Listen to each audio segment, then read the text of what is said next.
Imagine this with a simple stickman world on screen. A calm Tuesday morning. New York City glowing under a perfect blue sky. People walking, laughing, buying coffee, catching trains, checking watches, planning their day. Everything looks ordinary. Everything feels safe. But the reality is that history was already moving toward a moment no one could stop. In airports across the country, 4 planes were boarding. Not special planes, just regular flights filled with regular people. Businessmen, students, grandparents, families. And among them, 19 men who blended into the crowd like shadows hiding in the brightest sunlight. No alarms, no warnings, no one thinking that something unimaginable was about to begin.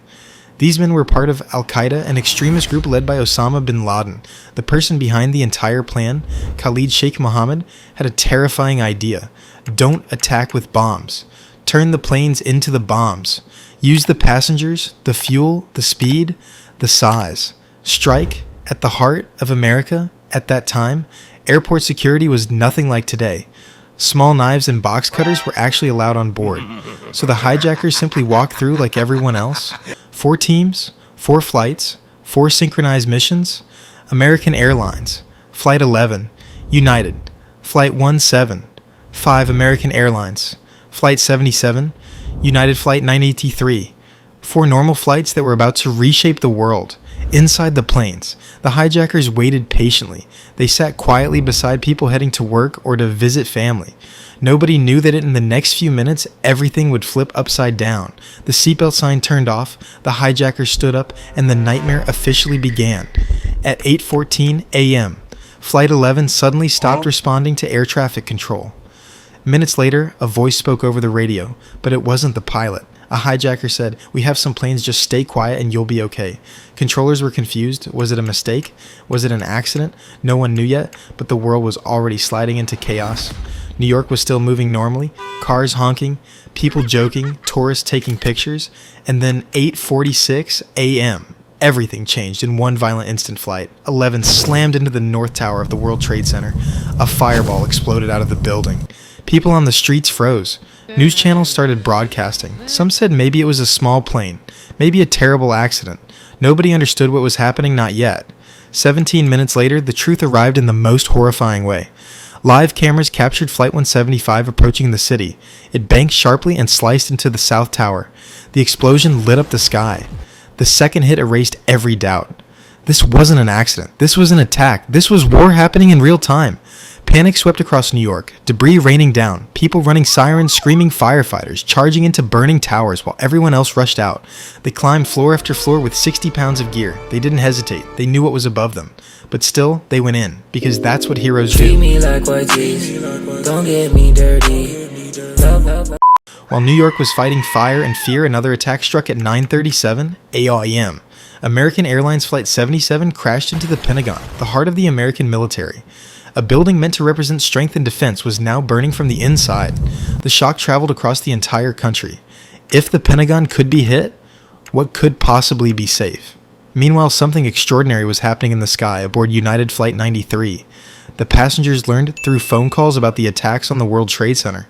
They realized their flight was also a weapon, not a hostage situation, not a negotiation, a missile heading toward either the White House or the Capitol.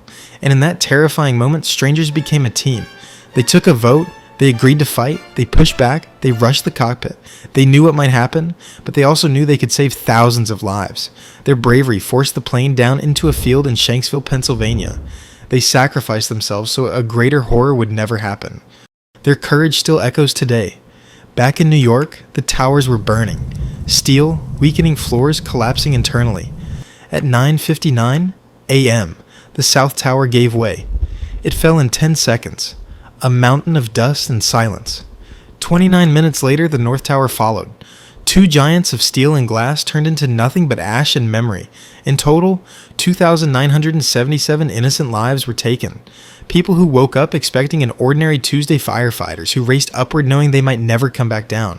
Police officers, paramedics, office workers calling home, passengers whispering goodbye. It was one of the darkest days in human history.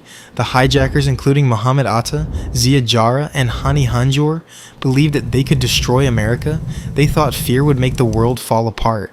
But the days after 9/11 showed something completely different. People came together. Countries united, strangers helped each other. Even in the smoke and dust, humanity glowed brighter than ever and the world changed. Airport.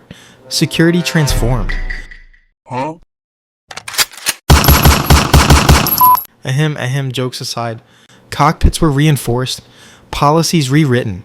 Every time someone removes their shoes at the airport, every time a bag is checked more strictly, every time a cockpit door stays locked, is a reminder of that day, a reminder of the price that was paid. But beyond the policies and the systems, 9/11 stands as a reminder of courage. From the firefighters in New York to the passengers on Flight 93, ordinary people can rise to extraordinary heights. Heroes aren't always the ones wearing capes. Sometimes they are just the ones who refuse to sit still when everything is falling apart. And that is why we remember it, not to stay afraid, but to honor the strength that appeared on one of the darkest mornings the world has ever seen. We must never forget. Not because fear should live forever, but because courage like that deserves to be carried forward. When the world faced its darkest morning, something brighter rose from inside the people who survived it. A reminder that even when everything breaks around us, the human spirit doesn't. And that's the lesson the story leaves behind. Tragedy can shake us, but it can never decide who we become afterward. The people who ran toward the flames, the ones who helped strangers they had never met, the ones who held the hand of someone scared and whispered, "I'm with you." They proved something simple, yet unforgettable. Strength isn't about being unbreakable. It's about standing back up even when the world tries to push you down. So whenever life feels heavy, whenever the road looks impossible, whenever you feel small against something much larger, remember the people of that day. They faced fear, chaos, loss, and still chose courage. If they could rise through fire, you can rise through your challenges. If they found hope in the smoke, you can find hope in your struggle. Because bravery isn't a moment, it's a decision, a quiet promise you make to yourself. I will not give up, and that promise can change everything. So carry their courage with you, carry their strength, their unity, their refusal to surrender. Let it remind you that no matter how dark a day may look, the sunrise always comes. And as long as there are people willing to stand tall, to help, to fight for good, He-World will never be broken beyond repair. That is the true legacy. That is the message left behind. A message that whispers softly through history. Even in our weakest moments, humanity can shine its brightest, and that is why we remember. Not just to mourn the past, but to inspire the future. That's it for today's video. If you enjoyed it, let us know what part hit you the hardest in the comments. This video was made using an AI voice due to a low budget, but with your support, we'll switch to real voiceovers very soon. Also, tell us what topic you want to see next. Don't forget to drop your suggestions below. This was our first video, so if there were any mistakes, please forgive us. Thanks a lot for watching, and we'll see you in the next one.